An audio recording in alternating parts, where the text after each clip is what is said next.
ಎಲ್ಲ ಪತ್ರಕರ್ತರಿಗೆ ನಮಸ್ಕಾರ. ಕರ್ನಾಟಕದ ರಾಜ್ಯದ ಜನತೆಗೆ ನಮಸ್ಕಾರ. ಒಬ್ಬ ಅನಾಥ ಹುಡುಗ, ಒಬ್ಬ ಸಾಮಾನ್ಯ ಹುಡುಗ, ಬಡ ಕುಟುಂಬದ ಹುಡುಗ ಅವಕಾಶ ಸಿಕ್ಕಿ ರಾಜಕಾರಣಕ್ಕೆ ಬಂದರೆ ಏನಾಗುತ್ತೆ ಅಂದರೆ ಒಬ್ಬ ಪ್ರದೀಪ್ ಈಶ್ವರ್ ಆಗ್ತಾನೆ, ಒಬ್ಬ ಆತ್ಮವಿಶ್ವಾಸದ MLA ಆಗ್ತಾನೆ. ಕಳೆದ 2 ವರ್ಷದಲ್ಲಿ ಅಂದರೆ 22 ತಿಂಗಳಾಯಿತು ನಾನು ಶಾಸಕನಾಗಿ. ನನ್ನ ರಿಪೋರ್ಟ್ ಕಾರ್ಡನ್ನು ಜನರ ಮುಂದೆ ಇಡೋದು ನನ್ನ ಜವಾಬ್ದಾರಿ.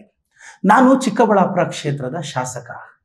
ನನ್ನ ಕ್ಷೇತ್ರದಲ್ಲಿ ಒಟ್ಟು 30 ಪಂಚಾಯಿತಿ ಇದೆ, 366 ಹಳ್ಳಿ ಇದೆ. ನನ್ನ ಅಡ್ಮಿನಿಸ್ಟ್ರೇಷನ್ ಕೆಳಗಡೆ 2 ತಾಲೂಕು ಬರುತ್ತೆ. ಒಂದು ಚಿಕ್ಕಬಳ್ಳಾಪುರ ತಾಲೂಕು, ಇನ್ನೊಂದು ಮಂಚೇನಹಳ್ಳಿ ತಾಲೂಕು. ಚಿಕ್ಕಬಳ್ಳಾಪುರ ತಾಲೂಕಲ್ಲಿ 23 ಪಂಚಾಯಿತಿ ಇದೆ, 303 ಹಳ್ಳಿ ಇದೆ. ಮಂಚೇನಹಳ್ಳಿ ತಾಲೂಕಲ್ಲಿ 7 ಪಂಚಾಯಿತಿ ಇದೆ, 63 ಹಳ್ಳಿ ಇದೆ. ಒಟ್ಟು ನನಗೆ 366 ಹಳ್ಳಿ ನನ್ನ ಕಂಟ್ರೋಲಿಗೆ ಬರುತ್ತೆ, ನನ್ನ ಅಡ್ಮಿನಿಸ್ಟ್ರೇಷನ್ಗೆ. ಇದುವರೆಗೂ 1/3 ಸರಿಸುಮಾರು 130 ಹಳ್ಳಿಗಳನ್ನ ನಾನು ಭೇಟಿ ಕೊಟ್ಟಿದ್ದೀನಿ. ಈಗ ನಾನು ಶಾಸಕನಾದ ಮೇಲೆ ಏನೆಲ್ಲ ಮಾಡಿದೆ ಅಂತ ರಾಜ್ಯದ ಜನತೆ ನೀವೇ ಜಡ್ಜ್ ಮಾಡಿ. ನಾನು ಯೋಚನೆ ಮಾಡಿದೆ, ನನ್ನ ಕ್ಷೇತ್ರದಲ್ಲಿ 60,180 ಮನೆ ಇದೆ. ಸೊ ಪ್ರತಿ ಮನೆಗೂ MLA ರೀಚ್ ಆಗಲಿಲ್ಲ ಅಂದರೆ ಜನ ಕಷ್ಟ ನಿಂಗೆ ಹೇಳ್ಕೊತಾರೆ. ಎಷ್ಟು ಜನ MLA ಮನೆ ಹತ್ರ ಬಂದು ಕಷ್ಟ ಹೇಳ್ಕೊಳಕ್ಕೆ ಸಾಧ್ಯ ಅಂತ ನಾನು ಗೆದ್ದ 2 ತಿಂಗಳಲ್ಲೇ ಪ್ರತಿ ಮನೆಗೂ ಒಂದು QR ಕೋಡ್ ಕೊಟ್ಟೆ. QR ಕೋಡ್ ವಿಶೇಷ ಏನು ಅಂದರೆ ಇದನ್ನು ಡಿಜಿಟಲ್ ಚಿಕ್ಕಬಳ್ಳಾಪುರ ಅಂತ ನಾಮಕರಣ ಮಾಡಿದೆ. ಏನು ಅಂದರೆ ಈಗ ನಿಮ್ಮ ಮನೆಗೆ ನಾನೊಂದು QR ಕೋಡ್ ಪೇಸ್ಟ್ ಮಾಡಿದ್ದೀನಿ. ಬೆಂಗಳೂರಲ್ಲಿ ನನ್ನ ಆಫೀಸಲ್ಲಿ ಒಂದು 40 ಜನ ಟೆಲಿಕಾಲರ್ಸು ಅಂದರೆ ಅದ್ರ ಬಗ್ಗೆ ಐಡಿಯಾ ಇರೋರು ವರ್ಕ್ ಮಾಡ್ತಿರ್ತಾರೆ. ಈಗ ಸಪೋಸ್ ನೀವು ನನ್ನ ಕ್ಷೇತ್ರದ ಜನತೆ, ನಿಮ್ಮ ಮನೆಗೆ ಒಂದು QR ಕೋಡ್ ಕೊಟ್ಟಿದ್ದೀನಿ. ನಿಮ್ಮ ಮನೆ ಹತ್ರ ಸ್ಟ್ರೀಟ್ ಲೈಟ್ ಪ್ರಾಬ್ಲಮ್ ಇರಲಿ, ಖಾತಾ ಪ್ರಾಬ್ಲಮ್ ಇರಲಿ, ಬಸ್ ಪ್ರಾಬ್ಲಮ್ ಇರಲಿ, ಚರಂಡಿ ಸಮಸ್ಯೆ ಏನೇ ಇರಲಿ, ನೀವು MLAಗೆ ಹೇಳ್ಬೇಕು. ಎಷ್ಟೋ ಸಂದರ್ಭದಲ್ಲಿ ಲೋಕಲಲ್ಲಿ ಸ್ಪಂದಿಸ್ತಾರೋ ಇಲ್ಲೋ ಗೊತ್ತಿಲ್ಲ, MLAಗೆ ಹೇಳ್ಬೇಕು. ಆ QR ಕೋಡ್ನ ಸ್ಕ್ಯಾನ್ ಮಾಡಿ ಒಂದು ಕಂಪ್ಲೇಂಟ್ನ ನನ್ನ ಕ್ಷೇತ್ರದ ಜನ ನನಗೆ ಹಾಕೋರು.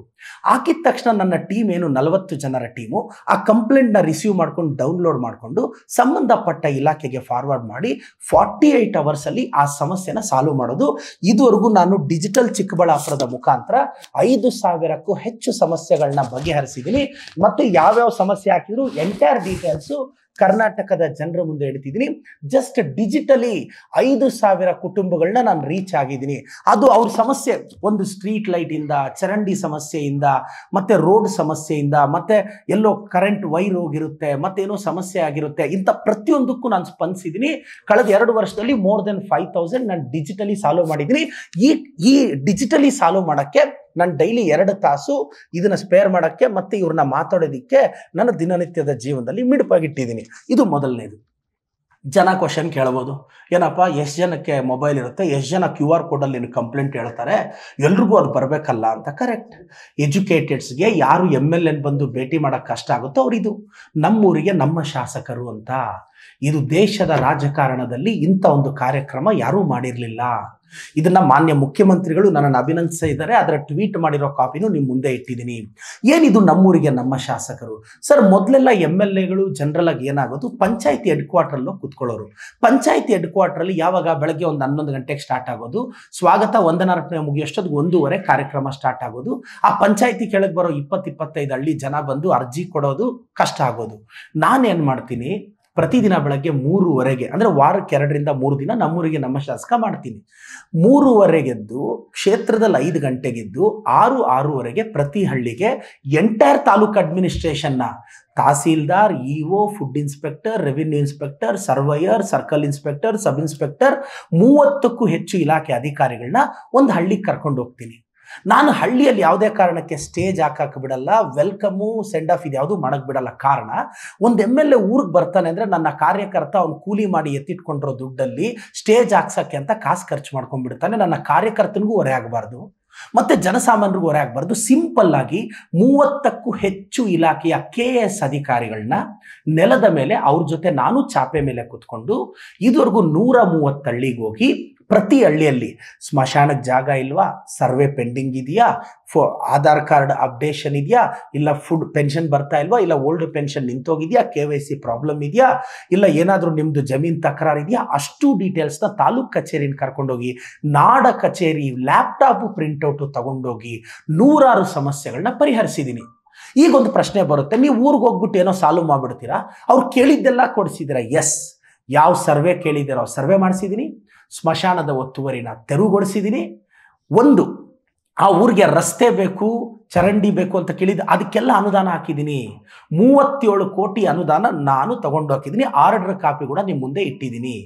ಗಂಟಿಗಾನಹಳ್ಳಿ ಸುಬ್ರಾಯನಹಳ್ಳಿಗೆ ಹೋದೆ, ಅವ್ರು ಹೇಳಿದ್ರು ಸ್ವತಂತ್ರ ಬಂದಾಗಿಂದ ಅವ್ರಿಗೆ ರಸ್ತೆನೇ ಇಲ್ಲ ಅಂತ ಊರಿಗೆ 2 ಹಳ್ಳಿಗೆ 2.5 ಕೋಟಿ ಹಾಕಿ ರಸ್ತೆ ಹಾಕ್ಸಿದ್ದೀನಿ. ಈ ಅನುದಾನ ನನ್ನ ಸರ್ಕಾರದಲ್ಲಿ ನನ್ನ ಮುಖ್ಯಮಂತ್ರಿಗಳು ಉಪಮುಖ್ಯಮಂತ್ರಿಗಳ ಹತ್ರ ಎತ್ಕೊಂಡೋಗಿ 37 ಕೋಟಿ ಈ ಹಳ್ಳಿಗಳಿಗೆ ಅನುದಾನ ಹಾಕಿದ್ದೀನಿ. ಅದ್ರ ಕಾಪಿನೂ ಇಲ್ಲಿ ಇಟ್ಟಿದ್ದೀನಿ. ಇದು ನಮ್ಮೂರಿಗೆ ನಮ್ಮ ಶಾಸಕ. ಈಗ 130 ಹಳ್ಳಿವರೆಗೂ ನಾನು ಮುಟ್ಟಿದ್ದೀನಿ. ಇನ್ನ ನನಗೆ 363 ಹಳ್ಳಿಯಲ್ಲಿ ಇನ್ನೂ 1/3 ಮುಗಿದಿದೆ. ಇನ್ನ 2/3 ಪೆಂಡಿಂಗ್ ಇದೆ. ಅದನ್ನ ಇನ್ನ 1 ವರ್ಷದಲ್ಲಿ ಮುಗಿಸ್ತೀನಿ. ಇದು ಸೆಕೆಂಡ್. ಹಾಗಾದ್ರೆ ಟೌನಲ್ಲಿ ಏನ್ ಮಾಡ್ತೀರಾ ಪ್ರದೀಪ್ ಈಶ್ವರ್ ಅವರೇ? ನಮಸ್ತೆ ಚಿಕ್ಕಬಳ್ಳಾಪುರ ಅಂತ ಕಾರ್ಯಕ್ರಮ ಸ್ಟಾರ್ಟ್ ಮಾಡಿ ಇದುವರೆಗೂ ಚಿಕ್ಕಬಳ್ಳಾಪುರದ 12 ವಾರ್ಡಲ್ಲಿ ಮನೆ ಮುಂದೆ ಹೊಸ್ತಿಲ್ ಮುಂದೆ ಹೋಗಿ ನಿಂತ್ಕೊಂಡು ಅಣ್ಣ ನಿಮ್ ಕಷ್ಟ ಇದೆಯಾ, ಅಕ್ಕ ನಿಮ್ ಕಷ್ಟ ಇದೆಯಾ ಅಂತ ನಗರಸಭೆ ಕಮಿಷನರ್ಸ್ ಜೊತೆ ಹೋಗಿ ಅವ್ರ ಸಮಸ್ಯೆ ಕೇಳಿದ್ದೀನಿ. ಇದು ನಗರ ಭಾಗಕ್ಕೆ. ಇದು ನಾನೊಂದು MLA ಆಗಿ ಮಾಡಿದ್ದು. ಸೊ ನನಗೂ ಸೋಷಿಯಲ್ ರೆಸ್ಪಾನ್ಸಿಬಿಲಿಟಿ ಇರುತ್ತಲ್ಲ. ನಾನು ಎಲೆಕ್ಷನ್ಗಿಂತ ಮುಂಚೆ ನಾನು ತಂದೆ ತಾಯಿನ ಕಳ್ಕೊಂಡು ಒಂದು ಅನಾಥ ಹುಡುಗ ಎಲೆಕ್ಷನ್ ಕಂಟೆಸ್ಟ್ ಮಾಡಿದ್ದು. ನನ್ನ ಗೆಲುವು ರಾಜ್ಯಕ್ಕೆ ದೇಶಕ್ಕೆ ಇನ್ಸ್ಪಿರೇಷನ್. ಒಬ್ಬ ಸಾಮಾನ್ಯ ಹುಡುಗನನ್ನ ಜನ ಇಷ್ಟಪಟ್ಟು ವೋಟ್ ಹಾಕ್ತಾರೆ. ಇದು ಡೆಮೋಕ್ರಸಿ ಸ್ಟಿಲ್ ಅಲೈವ್ಗೆ ನನ್ನ ಎಕ್ಸಾಂಪಲ್. ನನ್ನ ತಂದೆ ತಾಯಿಗೆ ಆಗಿರೋ ಪರಿಸ್ಥಿತಿ ಬೇರೆ ಯಾರಿಗೂ ಆಗಬಾರ್ದು, ಹಾಸ್ಪಿಟಲ್ಗೆ ರೀಚ್ ಆಗಬೇಕು ಅಂತ ನಾನು ಅಮ್ಮ ಆಂಬ್ಯುಲೆನ್ಸ್ ಅಂತ ಬಿಟ್ಟಿದ್ದೀನಿ. ನಾನು ಚಿಕ್ಕಬಳ್ಳಾಪುರನ ಸಿಂಗಪೂರ್ ಎಲ್ಲ ಮಾಡೋಕ್ಕೆ ನನ್ನ ಕೈಯಲ್ಲಾಗಲ್ಲ. ಆದರೆ ಚಿಕ್ಕಬಳ್ಳಾಪುರನ ಆಂಬ್ಯುಲೆನ್ಸ್ ಸರ್ವಿಸ್ನ ನೋಡಿ ಸಿಂಗಪೂರ್ ಗೌರ್ಮೆಂಟು ಬೆಚ್ಚಿ ಬೀಳೋ ರೀತಿ ನಾನು ಅಮ್ಮ ಆಂಬ್ಯುಲೆನ್ಸ್ ನಡೆಸ್ತಾ ಇದ್ದೀನಿ. ಏನು ಅಮ್ಮ ಆಂಬ್ಯುಲೆನ್ಸ್ ವಿಶೇಷತೆ ಸರ್? 10 ಆಂಬ್ಯುಲೆನ್ಸ್ ಬಿಟ್ಟಿದ್ದೀನಿ. 10 ಆಂಬ್ಯುಲೆನ್ಸ್ ದುಡ್ಡು ನನ್ನದು, ಅದಕ್ಕೆ ಹಾಕ್ಸೋ ಡೀಸೆಲ್ ನನ್ನದು. 20 ಜನ ಡ್ರೈವರ್ಸ್ ಇಟ್ಟಿದ್ದೀನಿ. ಡೇ ಶಿಫ್ಟಲ್ಲಿ 10 ಜನ, ನೈಟ್ ಶಿಫ್ಟಲ್ಲಿ 10 ಜನ. ಕರೆ ಮಾಡಿದ 12 ನಿಮಿಷದ ಒಳಗಡೆ ನನ್ನ ಅಮ್ಮ ಆಂಬ್ಯುಲೆನ್ಸು ಮನೆ ಮುಂದೆ ನಿಂತಿರುತ್ತೆ. ಒಬ್ಬರ ಹತ್ರ 1 ರೂಪಾಯಿ ತಗೊಳ್ಳಲ್ಲ, ಟಿಪ್ಸ್ ತಗೊಳ್ಳಲ್ಲ. ನನ್ನ ಆಂಬ್ಯುಲೆನ್ಸ್ ಡ್ರೈವರ್ ಕಾಫಿ ಕೂಡ ಕುಡಿಯಲ್ಲ. ಯಾಕೆಂದ್ರೆ ತುಂಬಾ ಬಡವರು ಇರ್ತಾರೆ, 100 ರೂಪಾಯಿ ಕಷ್ಟ ಇರೋರು ಇರ್ತಾರೆ. ಇವತ್ತು ಚಿಕ್ಕಬಳ್ಳಾಪುರದಿಂದ ವೆಂಟಿಲೇಟರ್ ಇರೋ ಆಂಬ್ಯುಲೆನ್ಸ್ ಬೆಂಗಳೂರಿಗೆ ಬರಬೇಕು ಅಂದ್ರೆ 8-10 ಸಾವಿರ ಬೇಕು. ಆಕ್ಸಿಜನ್ ಇದೆಲ್ಲ ಇರೋದು ಬೇಕು ಅಂದ್ರೆ 5-6 ಸಾವಿರ ಬೇಕು. ಆದ್ರೆ ನಾವು ಇವತ್ತು ವಿಕ್ಟೋರಿಯಾ, ಜಯದೇವ, ಸಂಜಯ್ ಗಾಂಧಿ ಹಾಸ್ಪಿಟಲ್ ಇಂಥ ತುಂಬ ಆಸ್ಪತ್ರೆಗೆ ಇದುವರೆಗೂ ನಾನು 5,000ಕ್ಕೂ ಹೆಚ್ಚು ಪೇಷಂಟ್ಸ್ನ ನಾನು ಇದುವರೆಗೂ ಅಮ್ಮ ಆಂಬ್ಯುಲೆನ್ಸ್ ಮುಖಾಂತರ ಅವರ ಹೆಸರು, ಯಾವ ಕಾಯಿಲೆ, ಅವರ ಊರು, ಪ್ರತಿಯೊಂದು ಡೀಟೇಲು ಮಾಧ್ಯಮದ ಮುಂದೆ ಇಡ್ತಾ ಇದ್ದೀನಿ. ಇದು ನನ್ನ ಸ್ವಂತ ಪರಿಶ್ರಮದಿಂದ ನಾನು ಆಂಬ್ಯುಲೆನ್ಸ್ ನಡೆಸ್ತಿದ್ದೀನಿ. ಮತ್ತೆ ಎಜುಕೇಷನ್ನಲ್ಲಿ ಏನು ರೆವಲ್ಯೂಷನ್ ತರಬೇಕು? SSLC ಖಾಸಗಿ ಸಂಸ್ಥೆಗಳ ರಿಸಲ್ಟ್ ಯಾಕೆ ಬರುತ್ತೆ ಅಂದರೆ ಅವರು ಫಾಲೋ ಅಪ್ ಮಾಡ್ತಾರೆ. ಸರ್, ನಾನು MLA ಆಗಿ ನನ್ನ ಕ್ಷೇತ್ರದ ಪ್ರತಿ ಸರ್ಕಾರಿ ಶಾಲೆಗೆ, ಅನುದಾನಿತ ಶಾಲೆಗೆ ನಾನು ಚೇರ್ಮನ್. ಸರ್ಕಾರಿ ಶಾಲೆಗಳಲ್ಲಿ ನಾನು ತೀರ್ಮಾನ ತಗೊಳ್ಳೋಷ್ಟು ರೈಟ್ಸ್ ನನಗಿರುತ್ತೆ. ನಾನೇನು ಮಾಡಿದೆ, 2200 ಮಕ್ಕಳು ನನ್ನ ತಾಲೂಕಿನಲ್ಲಿ ಈ ಬಾರಿ SSLC ಪರೀಕ್ಷೆ ಬರೀತಾ ಇದ್ರು. SLC ಪರೀಕ್ಷೆ ಬರೆಯೋ ಮಕ್ಕಳಿಗೆ ಏನು ಮಾಡಿದೆ, ಆಫ್ ಸಿಲೆಬಸ್ ಮುಗಿಸಿದ ನಂತರ ಫಸ್ಟ್ ಪಾರ್ಟಲ್ಲಿ 46 ಟೆಸ್ಟ್ ಸೀರೀಸು, ಸೆಕೆಂಡ್ ಪಾರ್ಟಲ್ಲಿ 46 ಟೆಸ್ಟ್ ಸೀರೀಸ್ ಮಾಡಿ SSLC ಮಕ್ಕಳಿಗೆ 96 ಟೆಸ್ಟ್ ಸೀರೀಸ್ ಮಾಡಿದ್ದೀನಿ. ಖಾಸಗಿ ಶಾಲೆಯಲ್ಲಿ ಮಾಡಿರೋದಲ್ಲ, ನನ್ನ ಕ್ಷೇತ್ರದ ಸರ್ಕಾರಿ ಶಾಲೆಯ 2200 ಮಕ್ಕಳಿಗೆ 96 ಎಕ್ಸಾಮ್ ಕಂಡಕ್ಟ್ ಮಾಡಿದ್ದೀನಿ. ಡೈಲಿ ಪರೀಕ್ಷೆ. ಈ ಪರೀಕ್ಷೆಗೆ ತಗಲುವ ವೆಚ್ಚ ನನ್ನದು, ಪೇಪರ್ ಪ್ರಿಂಟಿಂಗ್ ಕಾಸ್ಟ್ ನನ್ನದು, ಟ್ರಾನ್ಸ್ಪೋರ್ಟೇಷನ್ ನನ್ನದು. ಈ 96 ಎಕ್ಸಾಮ್ ಹೇಗೆ ಮಾಡಿದ್ರಿ ಸರ್? ಹೆಂಗ್ ಮಾಡಿದೆ ಅಂದ್ರೆ, ಪ್ರತಿದಿನ ಬೆಳಗ್ಗೆ ಇದನ್ನು ಪಬ್ಲಿಕ್ ಎಕ್ಸಾಮ್ ಲೆವೆಲಲ್ಲಿ ಮಾಡಿದ್ದೀನಿ. ರಾಜ್ಯದ ಜನತೆ, ಒಬ್ಬ ಯುವಕ ರಾಜಕಾರಣಕ್ಕೆ ಬಂದ್ರೆ ಏನು ಅಂತ ನಾನು ಈ ಜನಕ್ಕೆ ಹೇಳಕ್ಕೆ ಹೋಗ್ತಿದ್ದೀನಿ. ಪ್ರತಿದಿನ ಬೆಳಗ್ಗೆ 5:15ಗೆ SSLC 2200 ಪೇಪರು ನಮ್ಮ ಟೀಮ್ ನಂಬರು ಬಸ್ಸಲ್ಲಿ ಇರ್ತಾರೆ. ಅದು 7:15ಗೆ BU ಆಫೀಸ್ ಅವರು ಆ ಬಂಡಲ್ನ ರಿಸೀವ್ ಮಾಡ್ತಾರೆ. BU ಆಫೀಸ್ ರಿಸೀವ್ ಮಾಡಿದ ನಂತರ ಆ ಪೇಪರ್ನ ಪ್ರತಿದಿನ ಆ ಸ್ಕೂಲ್ ಟೀಚರ್ ಬಂದು BU ಆಫೀಸ್ ಪ್ರತಿದಿನ ಬೆಳಗ್ಗೆ ತಗೊಂಡು ಹೋಗ್ತಾರೆ. ಅಲ್ಲಿ ಎಕ್ಸಾಮ್ ಬರೆಸಿ ಆ ಪೇಪರ್ನ ಸಂಜೆ ವಾಪಸ್ ತರ್ತಾರೆ. ಪ್ರತಿದಿನ ಪೇಪರ್ ಇಂಟರ್ ಸ್ಕೂಲ್ ಎವ್ಯಾಲ್ಯೂಯೇಷನ್ ಮಾಡಿಸಿದ್ದೀನಿ. 96 ಎಕ್ಸಾಮ್ಸ್ನ ಸಕ್ಸಸ್ಫುಲ್ ಆಗಿ ಮುಗಿಸಿದ್ದೀವಿ. ಈಗ ಮಕ್ಕಳು ಕಳೆದ 2 ದಿನದಿಂದ ಎಕ್ಸಾಮ್ಗೆ ಹೋಗ್ತಿದ್ದಾರೆ. ಈ ವರ್ಷದ SLC ಫಲಿತಾಂಶದಲ್ಲಿ ನನ್ನ ತಾಲೂಕು, ದಯವಿಟ್ಟು ಮತ್ತೆ ತಾವು ಜಿಲ್ಲೆ ಎಲ್ಲ ನೋಡಬೇಡಿ, ಪೇಪರ್ಗಳಲ್ಲಿ ಟಿವಿಗಳಲ್ಲಿ ಡಿಸ್ಟಿಕ್ ರಿಸಲ್ಟ್ ಬರುತ್ತೆ. ನನ್ನ ತಾಲೂಕು ಫಲಿತಾಂಶ ಲಾಸ್ಟ್ ಇಯರ್ಗಿಂತ ಬೆಟರ್ ಆಗಿರುತ್ತೆ. ಇದು ನಾನು SSLC ಮಕ್ಕಳಿಗೋಸ್ಕರ ನಾನು ಮಾಡ್ತಿರೋದು. ಒಂದು ಡಿಜಿಟಲ್ ಚಿಕ್ಕಬಳ್ಳಾಪುರ, ನಮ್ಮೂರಿಗೆ ನಮ್ಮ ಶಾಸಕ, ನಮಸ್ತೆ ಚಿಕ್ಕಬಳ್ಳಾಪುರ, SLC ಟೆಸ್ಟ್ ಸೀರೀಸ್ ಆಯಿತು.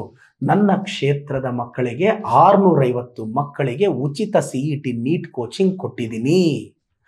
ಈ ವರ್ಷ ಕೂಡ ನಾಳೆ ಇನಾಗ್ರೇಟ್ ಆಗ್ತಿದೆ. ನಾಳೆ ಕೂಡ ಸರಿಸುಮಾರು 300 ಮಕ್ಕಳು ಎನ್ರೋಲ್ ಆಗಿದ್ದಾರೆ. ಆಲ್ರೆಡಿ 600 ಜನಕ್ಕೆ ಕೋಚಿಂಗ್ ಕೊಟ್ಟಿದ್ದೀನಿ, ಈಗ 300 ಜನ ಕೊಟ್ಟಿದ್ದಾರೆ. 1000 ಜನಕ್ಕೆ ನನ್ನ ವಿಧಾನಸಭಾ ಕ್ಷೇತ್ರದವರೆಗೆ ಉಚಿತ CET ನೀಟ್ ಕೋಚಿಂಗ್ ಕೊಟ್ಟಿದ್ದೀನಿ. ಇದು ಪ್ರತಿ ಸಂಡೇ ನಾನು ಹೆಲ್ತ್ ಕ್ಯಾಂಪ್ ಮಾಡಿಸ್ತಿದ್ದೀನಿ, ಸಾವಿರಾರು ಜನಕ್ಕೆ ಸ್ಪಂದಿಸ್ತಿದ್ದೀನಿ. ಇದು ರೆಸ್ಪಾನ್ಸಿಬಲ್ ಆಗಿ ನಾನು ಬಿಹೇವ್ ಮಾಡ್ತಿರೋದು. ನನ್ನ ಕ್ಷೇತ್ರವನ್ನು ನೋಡ್ಕೊಳ್ಳೋಕ್ಕೆ ನಾನು 40 ಜನಗಳ ನನ್ನ ತಂಡವನ್ನು ಕಟ್ಟಿದ್ದೀನಿ. ಯಾವುದೇ ಕಾಲ್ ಬಂದರೂ ಒಂದು IVR ನಂಬರ್ ಕೊಟ್ಟಿದ್ದೀನಿ. ಆಂಬ್ಯುಲೆನ್ಸ್ ಕಾಲ್ ಅಟೆಂಡ್ ಮಾಡೋಕ್ಕೆ ಡೇ ಶಿಫ್ಟಲ್ಲಿಬ್ಬರು, ನೈಟ್ ಶಿಫ್ಟಲ್ಲಿಬ್ಬರು ಬರೀ ಕಾಲ್ ರಿಸೀವ್ ಮಾಡೋಕ್ಕಿರ್ತಾರೆ. 12 ನಿಮಿಷದೊಳಗಡೆ ಅಮ್ಮ ಆಂಬ್ಯುಲೆನ್ಸು ಮನೆ ಮುಂದೆ ನಿಲ್ಲಿಸಿದ್ದೀನಿ. ಇದಕ್ಕೆ ಚಿಕ್ಕಬಳ್ಳಾಪುರ ಕ್ಷೇತ್ರದ ಸಾವಿರಾರು ಜನ ಸಾಕ್ಷಿ. ತಿಂಗಳಿಗೆ ನೀವು ನಂಬುತ್ತಿರೋ ಇಲ್ಲೋ ಗೊತ್ತಿಲ್ಲ, 12ರಿಂದ 15 ಲಕ್ಷ ನಾನು ಆಂಬ್ಯುಲೆನ್ಸ್ಗೆ ಖರ್ಚು ಮಾಡ್ತಿದ್ದೀನಿ. ನನ್ನ ಶಾಸಕರ ಸಂಬಳ, ನನ್ನ ಪರಿಶ್ರಮ, MDಯ ಸಂಬಳ ಆಂಬ್ಯುಲೆನ್ಸ್ ಖರ್ಚು ಮಾಡ್ತಿದ್ದೀನಿ. ನನಗೆ ದುಡ್ಡು ಜಾಸ್ತಿ ಆಗಿದೆ ಅಂತ ನಮ್ಮ ಪ್ರೀತಿಯ ವಿರೋಧ ಪಕ್ಷದವರು ಭಾವಿಸ್ಬೋದು. ನಾನು ಎಲ್ರಿಗೂ ಹೇಳಕ್ಕೆ ಬಯಸ್ತೀನಿ, ದಾನ ಅಂದರೆ ನಮಗೆ ಜಾಸ್ತಿ ಆದಾಗ ಮಾಡೋದಲ್ಲ ಸರ್, ಇನ್ನೊಬ್ರಿಗೆ ಬೇಕಾದಾಗ ಮಾಡೋದು ಅಂತ.